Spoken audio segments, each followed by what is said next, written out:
Bonjour à tous et bienvenue dans ce 11e cours de philosophie générale consacré à la notion de vérité. Je vous propose un programme assez ambitieux aujourd'hui puisque l'on va commencer par une petite réflexion à propos du pragmatisme en tant que courant de pensée apparu vers la fin du 19e siècle et que l'on va s'acheminer ensuite vers Nietzsche et ses réflexions autour de la science et de la religion. Réflexion que l'on essaiera de développer le moins superficiellement possible en s'appuyant sur un ou plusieurs textes précis, tout un programme.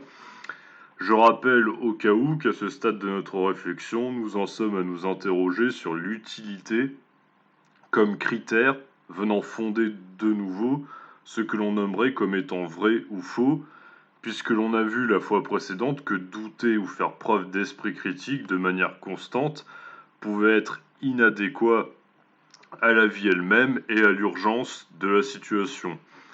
Précisément, le pragmatisme s'inscrit dans une perspective qui est, à mon sens, pas si éloignée que cela du concept de morale provisoire étudié chez Descartes la fois précédente, à ceci près que le pragmatisme ne va pas valoriser le vraisemblable par rapport au vrai et distinguer les deux, il va redéfinir en profondeur la vérité comme l'adéquation entre deux termes, mais non plus entre un énoncé et ce qui est ou entre la pensée et son objet.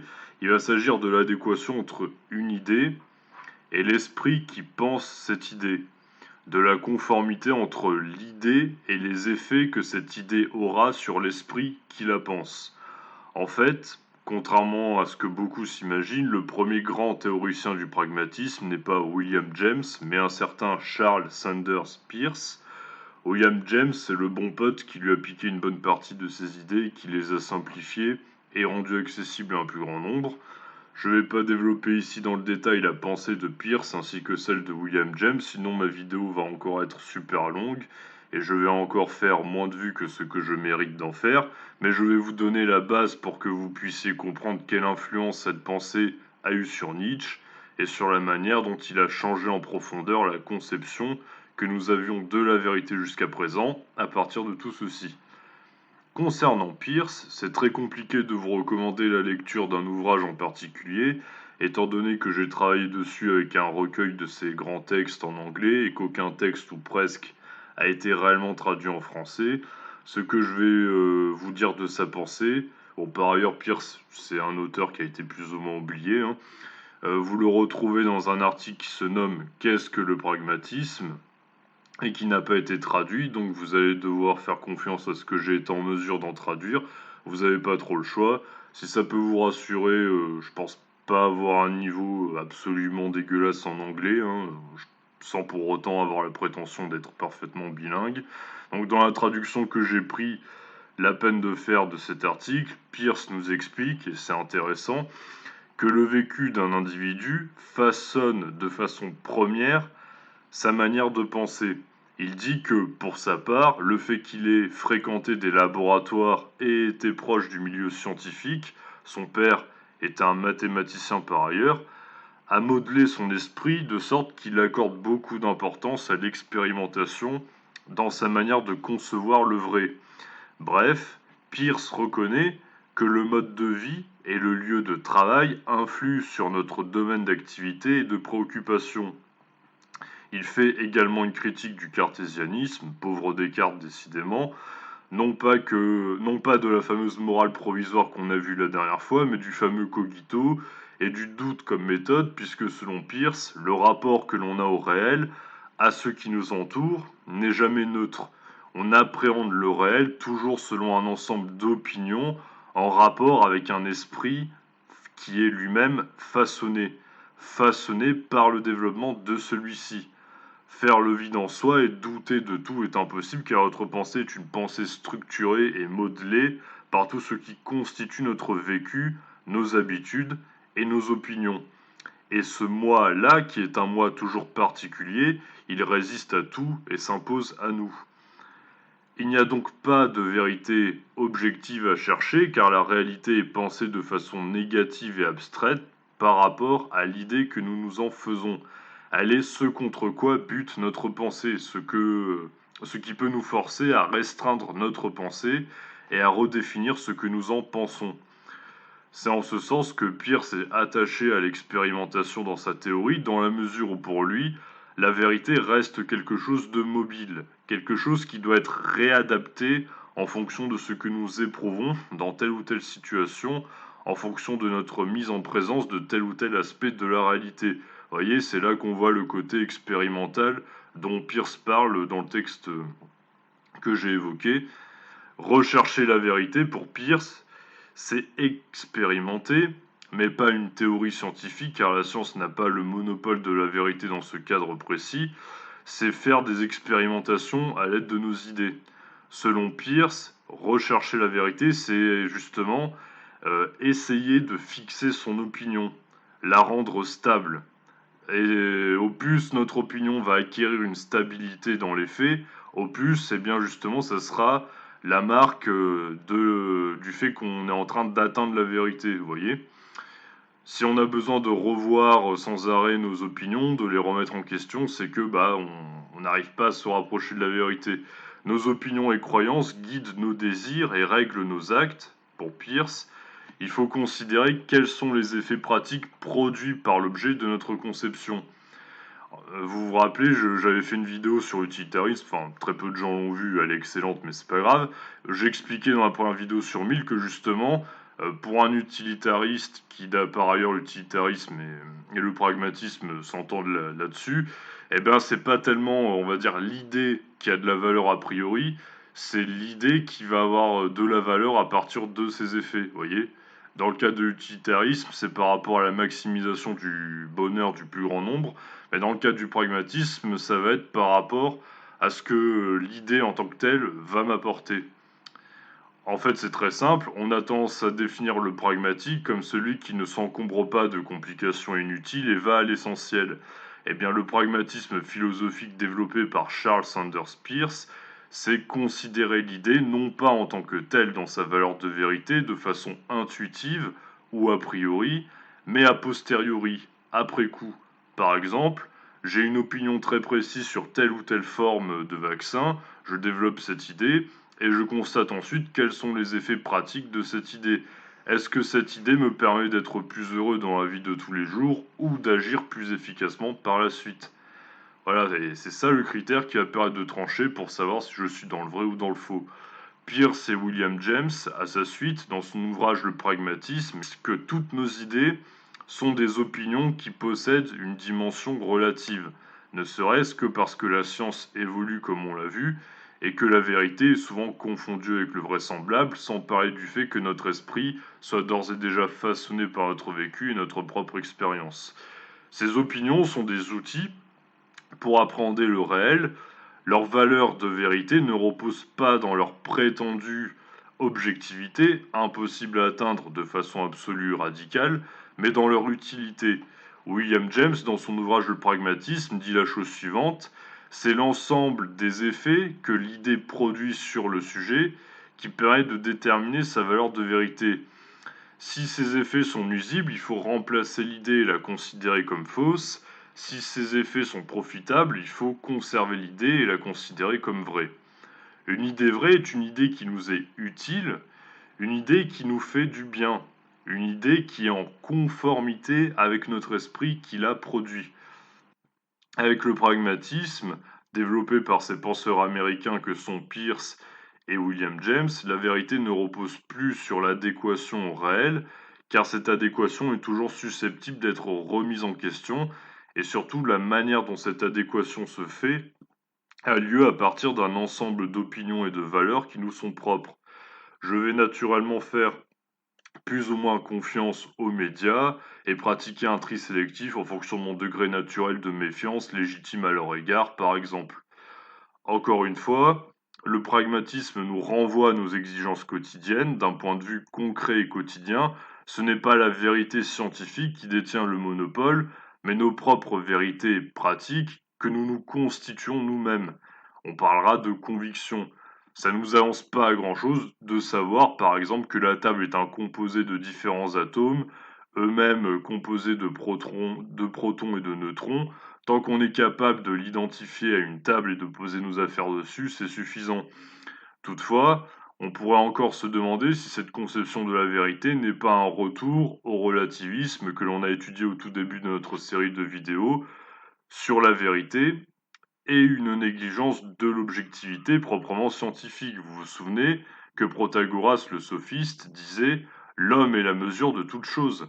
On avait vu que d'un point de vue relativiste, chacun peut détenir sa vérité et se complaire dans celle-ci pour peu qu'elle nous convienne, quitte à nier tout idéal d'objectivité.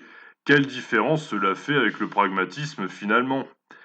Eh bien la différence est assez subtile. En fait, pour un relativiste, la vérité n'existe pas, et il part du principe que c'est ce qui lui fait plaisir à lui qui est vrai.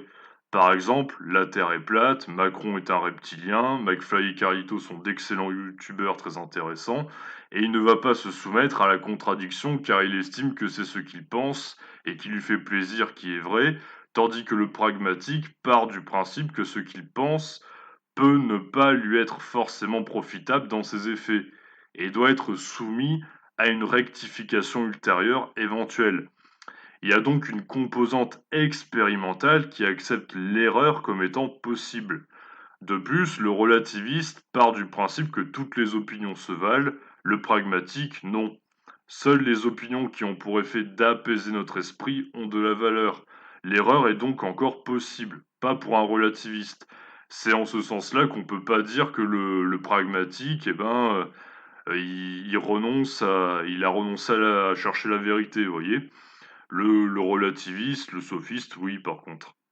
Toutefois, au-delà de ça, on pourrait faire une critique assez simple du pragmatisme et se demander s'il n'est pas un peu abusif de réduire le vrai à l'utile ou à l'agréable, dans la mesure où la vérité n'a pas grand-chose à faire de nos états d'âme et n'est pas nécessairement destinée à nous faire plaisir. Est-ce que le pragmatisme ne maquille pas l'illusion potentielle, potentielle dans le meilleur des cas, avérée dans le pire des cas, en vérité, sous le seul prétexte que ces effets peuvent être bénéfiques d'un point de vue pratique? N'y a-t-il pas un risque dangereux par ailleurs pour que nous renoncions purement et simplement à une vérité empirique en mettant en valeur ce qui est de l'ordre de l'adhésion interne de notre esprit plutôt que de l'ordre de la conformité aux faits? Hein, est-ce qu'on va pas se retrouver avec des hurluberlus qui vont dire ah mais je m'en fous que ça soit scientifiquement prouvé, moi de toute façon je pense ce que je veux. Bon, vous voyez, c'est concret, hein.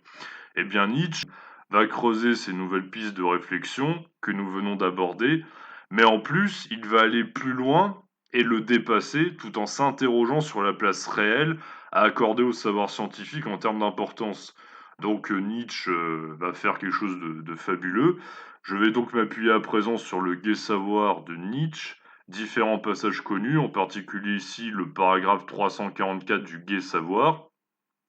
Entre parenthèses, l'ouvrage s'appelle Le Gai Savoir parce qu'il s'agit justement de retrouver du gaieté dans le savoir, dans le fait d'évacuer tout ce qui a trait à une forme de nihilisme ou de mortification, puisque pour ça, pour Nietzsche, je le rappelle, j'ai déjà fait des vidéos là-dessus, mais c'est justement nuisible et ça doit être évacué. Donc, l'extrait est intitulé En quoi nous aussi nous sommes encore pieux. En passant, cet extrait est nommé ainsi car Nietzsche va démontrer que quoi qu'il arrive, nous ne sortons jamais du champ de la croyance. Tout d'abord, Nietzsche rappelle sur quoi repose l'esprit critique et scientifique. Donc je cite, Dans la science, les convictions n'ont pas droit de citer. Voilà ce que l'on dit à juste titre. C'est seulement lorsqu'elles s'abaissent au rang modeste d'une hypothèse, d'un point de vue expérimental provisoire, d'une fiction régulatrice, que l'on a le droit de leur accorder l'accès au royaume de la connaissance, et de leur y reconnaître même une certaine valeur, toujours avec cette restriction de demeurer soumise à la surveillance policière, à la police de la méfiance. Fin de citation. Donc ici, Nietzsche fait une synthèse de ce qu'on a déjà vu avec Popper. En gros, la rigueur scientifique est contraire aux convictions, c'est-à-dire aux opinions qui ont une valeur pratique et nous éloigne de toute objectivité proprement scientifique.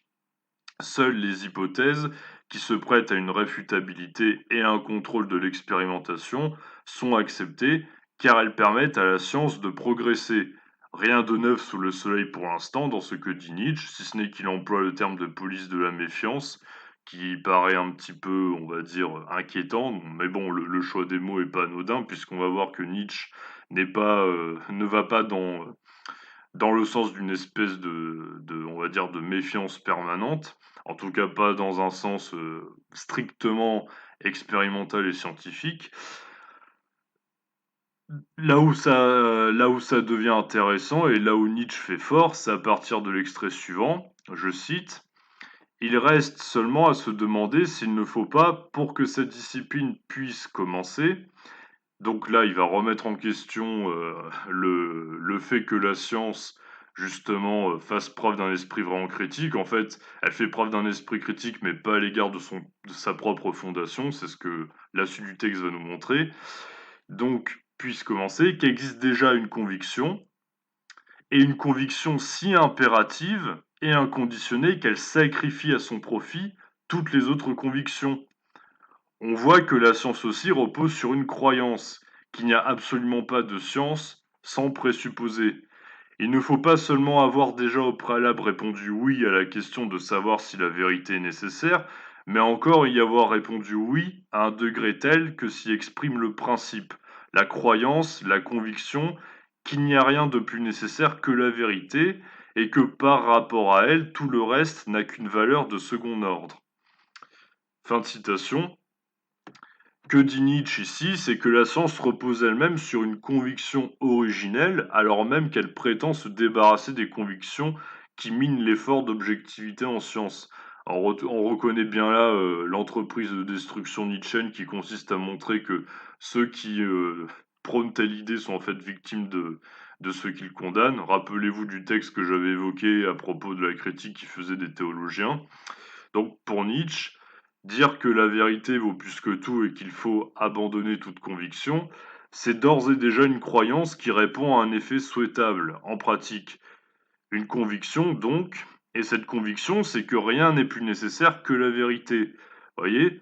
Alors on pourrait se dire, mais pourquoi Nietzsche pense que rien n'est plus nécessaire que la vérité, c'est une conviction? Hein, on pourrait très bien lui dire, mais évidemment que la vérité, c'est ce qu'il y a de plus important, que qu'est-ce que tu nous embêtes? Bon, bah on y vient, dans la suite du texte, Nietzsche procède de façon généalogique en tentant de comprendre sur quoi repose originellement la sacralisation du savoir scientifique, et il découvre, par une suite d'interrogations, que c'est le désir de ne pas être trompé, car on juge que l'erreur est néfaste ou nuisible à nous en tant qu'individus.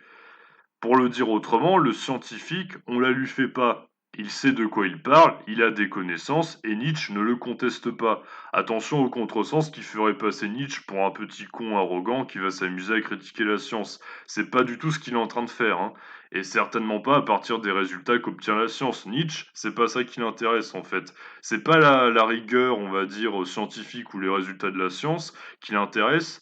Ce serait plus, on va dire, le processus de sacralisation en fait du résultat qu'obtient la science par rapport à son utilité. Vous allez comprendre. Toutefois, donc, croire que la science a le monopole de la vérité sous prétexte qu'elle repose sur un idéal d'objectivité qui échappe à la conviction, c'est faux. Et c'est faux parce que précisément elle repose sur la conviction que la vérité vaut plus que tout. Or, il faudrait pouvoir prouver que la vérité est préférable à la fausseté en termes d'utilité, quelles que soient les circonstances. Et ça, Nietzsche nous le dit ici, ça ne va pas du tout de soi. Nietzsche pose la question de cette manière, il dit, je cite, que savez-vous par avance du caractère de l'existence pour pouvoir décider si le plus grand avantage se trouve du côté de l'inconditionnellement méfiant ou de l'inconditionnellement confiant? Et ensuite, il dit, cette conviction n'aurait justement pas pu apparaître si vérité et non-vérité se montraient toutes deux constamment utiles, comme c'est le cas. Donc fin de citation, ce que veut dire Nietzsche ici en profondeur, et c'est là que l'on peut sentir toute l'influence du pragmatisme dans sa pensée, c'est que la vie, en tant que telle, est constituée d'une variété infinie de situations qui nous amènent à revoir potentiellement nos convictions et nos valeurs, et que le scientisme, par exemple, qui tend à remplacer Dieu par la science et à faire de la science la seule religion, c'est du n'importe quoi, dans la mesure où l'idéal d'objectivité que la science se targue de posséder peut ne pas être adéquat à la vie elle-même. Par exemple, Une découverte scientifique, la bombe nucléaire, pourra être absolument valable du point de vue de l'objectivité comme adéquation aux faits, elle le sera nettement moins du point de vue de l'adéquation à la vie, en tant que ce qui est utile à la vie des individus et à leur intégrité. Mais là où Nietzsche fait fort dans ce texte, c'est qu'ensuite il va relier l'attitude dogmatique du scientifique qui pense que la vérité doit être cherchée à tout prix et s'imposer quelles que soient les circonstances et montrer qu'elle empiète malgré elle originellement, de façon généalogique, sur le champ de la morale. Hein, il va passer d'un champ à l'autre d'un coup. En fait, ce qu'il nous dit, c'est que la volonté de vérité, il parle de volonté de vérité ici, qui se cache derrière la sacralisation du savoir scientifique, elle repose initialement sur le préjugé moral selon lequel il faut toujours dire la vérité et ne pas se tromper ou tromper autrui. Et par extension, Nietzsche fait même remonter le problème jusqu'à Platon et à son idéalisme. De toute façon, pour lui, c'est la racine qui se situe au mal, c'est le mal, hein, et à son idéalisme qui consistait à diviniser la vérité comme un absolu vers lequel l'esprit humain doit toujours tâcher de s'élever, souvenez-vous. Donc, vous voyez, il y a un préjugé qui est qu'il faut toujours connaître la vérité, dire la vérité. Donc en fait, ce que Nietzsche montre ici, c'est que ceux qui valorisent à tout prix le savoir scientifique ou l'objectivité, bah finalement, ils sont victimes d'un préjugé moral qui passe inaperçu chez eux, ils en sont même pas conscients. C'est l'idée selon laquelle la vérité, vous savez, elle a une valeur infinie, hein, c'est ce on nomme la déontologie communément. C'est-à-dire, il faut toujours dire la vérité, quoi qu'il arrive, parce que la vérité, elle a une valeur absolue en tant que telle. Sauf qu'en fait, pour Nietzsche, pas du tout. Pour Nietzsche, nous ne cessons jamais d'être pieux, car la croyance est toujours identique, aussi bien chez l'athée qui croirait dur comme fer que la science vaut mieux que la religion, ou la conviction, comme chez l'homme de foi, pour qui Dieu ne serait pas mort précisément, car les deux assimilent Dieu à la vérité. Et Dieu, pour Nietzsche, serait sans doute, je cite, notre plus long mensonge. En tout cas, il y en a un, l'athée, qui va assimiler, on peut dire, la vérité ou Dieu, peu importe, à la science, tandis que l'homme de foi, il assimilera toujours Dieu à la religion et à la vérité, mais dans les deux cas, Dieu est toujours présent. Pourquoi? Et la croyance aussi, parce que Dieu, au-delà de ça, c'est un phénomène, on pourrait dire, de sacralisation et d'absolu, vous voyez? C'est, remplacer, la religion par la science, c'est encore, trouver une forme de substitut divin. Donc croire que la vérité est toujours préférable à l'erreur, c'est une croyance, croyance qui s'enracine dans une volonté de vérité originelle, que l'on retrouve aussi bien chez le croyant qui situe la vérité en Dieu, que chez le scientifique qui situe la vérité dans la seule et unique science. Il n'y a pas une vérité absolue qui doit s'imposer à nous, pour Nietzsche. La vérité, elle est ce qui est utile à la vie et à son avancée. Elle repose sur un ensemble de valeurs qui peuvent être corrigées ultérieurement si elles ne sont pas profitables aux individus. Lorsque Nietzsche dit Dieu est mort, citation extrêmement connue que l'on retrouve au passage originalement dans le chapitre 7 de la phénoménologie de l'esprit de Hegel, formulée de la façon suivante, la dure formule selon laquelle Dieu est mort, à propos du recul progressif à travers l'histoire des religions de Dieu au profit d'un humanisme qui tend à délaisser la divinité et à faire des anciens lieux de culte des lieux ayant perdu de leur aura divine.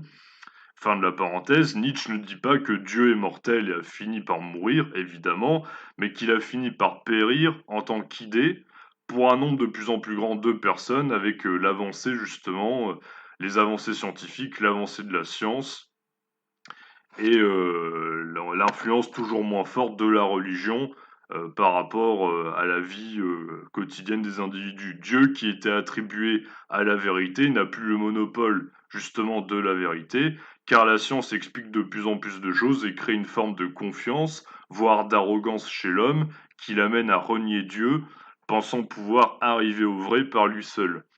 Toutefois, si Dieu est mort et si la science tend à l'éclipser, la vérité en tant qu'idéal d'exigence qui se cachait en fait depuis toujours derrière Dieu et que l'on retrouve derrière le scientisme également, Eh bien la vérité, elle ne meurt pas, elle refuse de mourir. Pourtant, la vérité ne peut s'imposer à tout prix, quoi qu'il en coûte, car il subsiste des situations concrètes dans lesquelles la vérité est loin d'être adéquate à la vie. La vérité en tant qu'adéquation aux faits, hein. Là, j'oppose les deux. Pour Nietzsche, c'est la vérité comme adéquation à la vie qui a le plus d'importance, je le répète. En fonction des situations, par exemple, nous dit Nietzsche, il arrive bien que le mensonge soit préférable. Par exemple, même si j'accorde de la valeur au factuel et au concret, si ma voisine qui est dépressive et suicidaire est trompée par son mari et que je suis au courant, je vais peut-être éviter de le lui dire si j'ai un minimum d'intelligence et de prévoyance, hein. De la même façon qu'il faut voir par-delà le bien et le mal, en référence au titre d'un de ses ouvrages les plus importants, pour définir ce qui a de la valeur en termes d'action, il faut voir par-delà le vrai et le faux pour définir ce qui a de la valeur en termes de connaissances, justement. Nietzsche, en introduisant l'utilité comme critère hérité du pragmatisme afin de redéfinir le vrai, tout comme il avait également redéfini le bien sur un plan moral, je vous renvoie à mes anciennes vidéos sur le sujet si ça vous intéresse, fait de la vérité une vérité liée à la conviction. Conviction qui est porteuse de valeurs, et ce sont ces valeurs qu'il faut interroger pour savoir si elles sont adéquates ou non à la vie elle-même. La vérité en tant qu'idéal ne peut toujours s'imposer face à la dangerosité potentielle de celle-ci. Toutefois, on pourrait faire une contre-objection à la fois à Nietzsche et au pragmatisme, et on va voir que c'est là que Nietzsche a d'ores et déjà dépassé le pragmatisme, et dire que si la vérité peut blesser ou être apparemment nuisible à certaines personnes, dans certains cas, elle peut tout de même être une nécessité pour permettre un progrès de l'humanité sur un plan spirituel ou même de certains individus sur un plan personnel. Si on reprend mon exemple précédent, rien n'indique avec certitude que la voisine dépressive ne va pas avoir un déclic après une énième tentative de suicide et divorcer de son crétin de mari qui la trompe.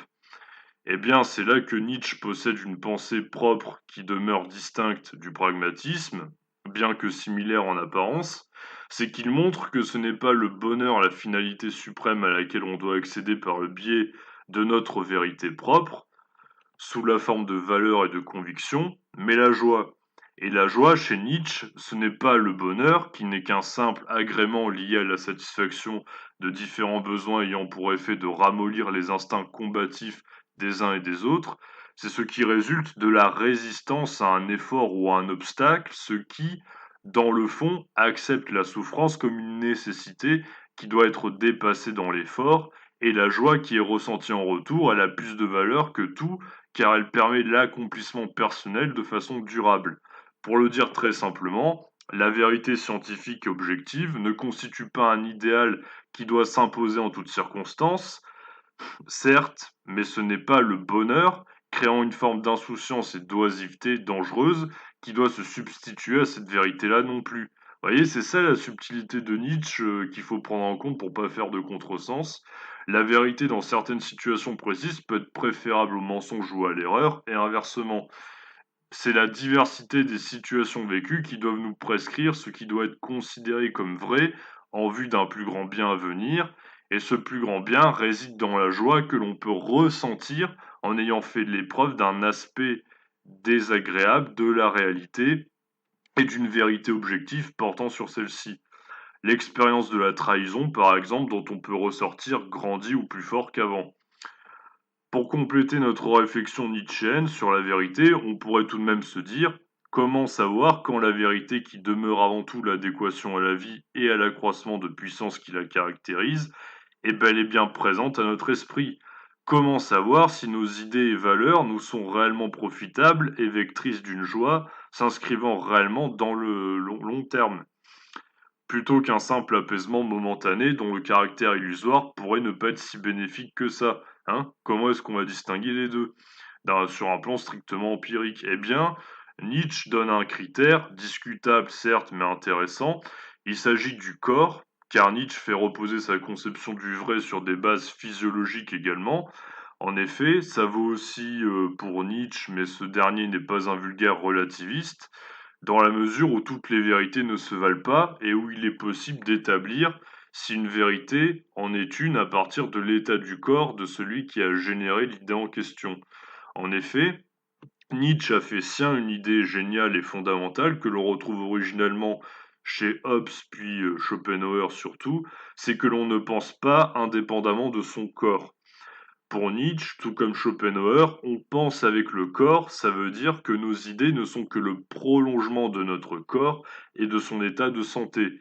Les idées en question ayant ensuite un rôle dans notre état de santé tant psychique que corporel.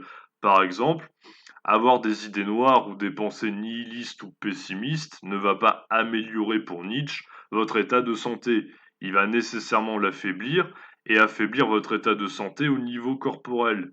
Mais originellement, et ça Nietzsche le développe dans le paragraphe 372 du Gai Savoir intitulé Pourquoi nous ne sommes pas des idéalistes, c'est un corps malade qui engendre des idées malades. L'exemple pris pour cible, c'est sans surprise l'idéalisme platonicien et tout le christianisme reposant sur une forme d'idéalisme similaire pour lui, car il consiste à faire dépendre la vérité d'une réalité intelligible et spirituelle qui n'est pas de ce monde. Pour Nietzsche, une telle pensée est symptomatique d'une volonté de puissance très faible et même carrément malade, car le corps souffrant et en mauvaise santé du philosophe idéaliste lui fait projeter un arrière-monde, un monde factice et contraire à la vie même, qui va lui donner une espérance pour rendre la vie présente plus supportable. Le paradis, si on est chrétien, le monde des idées si on est platonicien. Or, la seule vérité, c'est celle de la vie elle-même. Il y a que ça de vrai, que ça soit agréable ou non. Le critère qui permet donc de dire si quelqu'un est dans le vrai ou dans le faux du point de vue de l'adéquation à la vie, et non plus strictement au réel, c'est l'état de santé du corps. Si je suis en mauvaise santé, il y a de fortes chances que mes idées soient des idées malades, venant d'un corps malade, qui cherche à se rassurer en dépréciant ce qui se donne à moi dans l'instant, dans la vie elle-même. À l'inverse, si je suis bien dans mon corps et je suis bien dans ma tête et les idées que je vais développer, les valeurs auxquelles je vais adhérer seront conformes à la vie et m'amèneront à ressentir une joie durable et pas un simple contentement illusoire qui, dans le fond, ne m'apportera pas la satisfaction à laquelle j'aspirais ou croyais aspirer durablement. Voilà, j'ai fait ici une grosse synthèse des différents aspects de l'épistémologie nietzschéenne, je pense. On peut donc dire que la vérité n'est donc pas ce qui échappe au réel, qui se donne par les sens, faute de preuves, mais que celle-ci n'est pas non plus réductible à la stricte adéquation au fait même, car cette adéquation ne peut être constante. Le fait de penser que la science vaut mieux que toute autre conviction ou croyance, étant en soi une croyance arbitraire, elle aussi, est inadéquate à la vie et à la multiplicité, on l'a vu, des situations qu'elle nous offre. On peut toutefois se demander si par conséquent, la vie et son caractère inquiétant et imprévisible est le seul critère pouvant fonder la vérité en tenant uniquement compte des effets pratiques de nos valeurs et idées. Ne peut-on pas dire réellement qu'il existe une vérité supérieure à celle-ci, la vérité en tant qu'adéquation à la vie donc, en termes d'exactitude, qui serait une vérité nous expliquant pourquoi nous avons besoin de la vérité et pourquoi nous la recherchons, mais aussi pourquoi renoncer à la sacralisation de nos idées et valeurs, même potentiellement illusoires, une vérité qui nous expliquerait précisément en quoi cela est impossible. Pour le dire autrement, ce que Nietzsche nous amène à penser via son entreprise de déconstruction, c'est peut-on réellement renoncer à la vérité en se contentant d'une vérité momentanée et utile? Est-ce que la vérité comme idéal d'objectivité n'avait pas au moins le mérite d'assurer une stabilité rassurante dans notre rapport au réel qui valait finalement mieux que tout? C'est ce que l'on étudiera la prochaine fois. En attendant, j'espère que cette vidéo vous aura été utile ou vous aura plu. Je vous souhaite une très bonne fin de journée ou soirée et vous dis à très bientôt.